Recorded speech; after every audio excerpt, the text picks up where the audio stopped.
Rejection बहुत मिली। Rejection मुझे लाइफ में it's been a part of my life. Rejection started from when I did my CA, I applied to companies, वहाँ पे मेरे को रिजेक्शन मिली। फिर उसके बाद रिजेक्शन मेरे को एम्प्लॉयज़ ने दी। कोई एम्प्लॉय ज्वाइन नहीं करता था क्योंकि उन्होंने सुना ही नहीं था कि होता क्या है, ये बंदा क्या कर लेगा। ऐसे बहुत सारे ब्रांड आए, रात को आए, सुबह चले गए, राइट।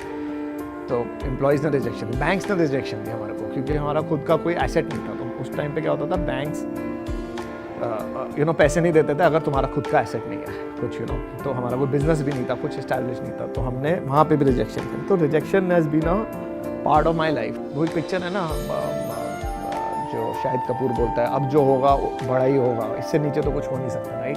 तो वही सिचुएशन नहीं थी कि everything was out, every rejection was there, I had no money, I had no job, but I thought let's try it out, let's do it.